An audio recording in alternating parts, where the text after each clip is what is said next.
Everybody knows that last night, in an utterly unsurprising move, the useless Republicans, that's kind of like a redundant thing to say, the useless Republicans in the United States Senate voted in a completely underqualified, if not outright unqualified, judge and Federalist hack, Amy Coney Barrett, to replace Ruth Bader Ginsburg on the United States Supreme Court. The vote was 52 to 48. And of course it's an outrage. Of course it was a foregone conclusion. Of course this points to what a total corrupt ass the useless Mitch McConnell is. Look at his priorities. Let's take a look at his priorities. He spent that whole, excuse my language, goddamn time following their summer break, or at least from the time that RBG died, wasted it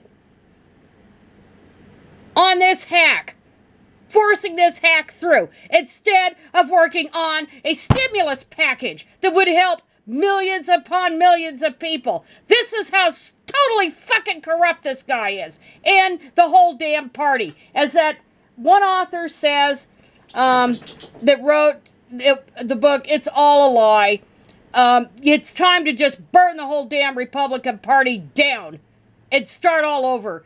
And if it could be saved at all, go back to what it was like pre-Ronald Reagan. The pre-Ronald Reagan presidency, before the Birch Society types and the libertarian types went in and completely ruined the party. Because this is totally screwed up. Now, what's going to happen with her in there? Well, we know she's there to be a hack. But we could just about predict what she's going to do. Because she's got written opinions about things about a mile long. And not just as a judge, but as a law professor and such. And and so people are all paranoid she's going to vote to overturn Roe v. Wade. And it's been in existence almost 50 years in order to appease these nitwits on the religious right, whether they're Catholic or whether they're charismatic, Pentecostal types, holy roller types, doesn't matter, that think that women are just things to screw and to pop kids out and be little homemakers, because that's all they're for. They're too stupid to do anything else. Ask Dr. James Dobson, because he thinks women are absolutely idiots. They're not human beings at all.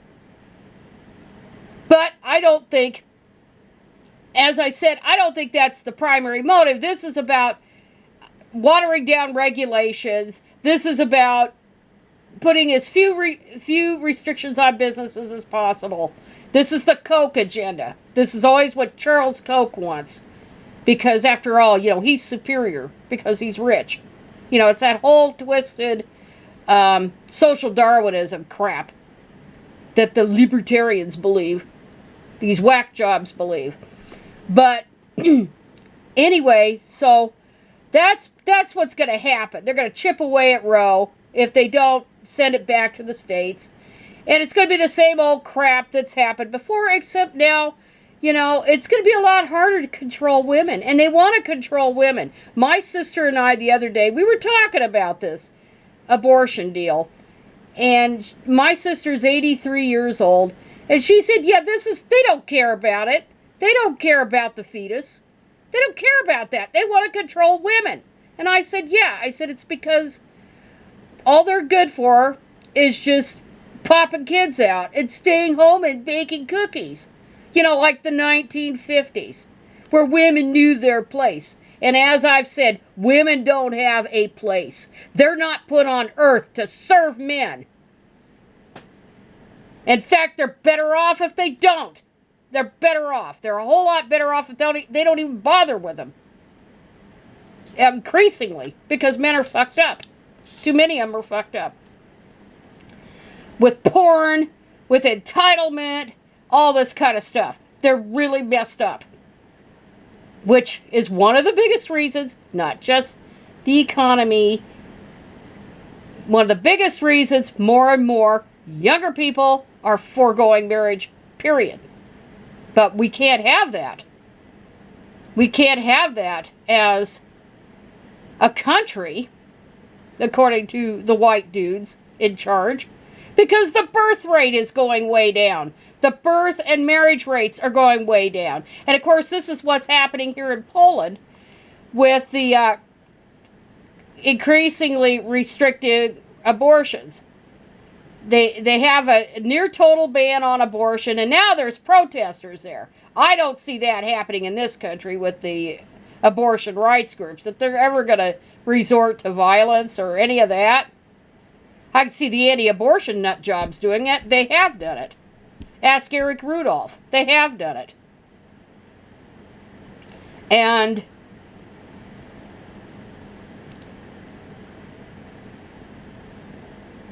it's a heavily Catholic country.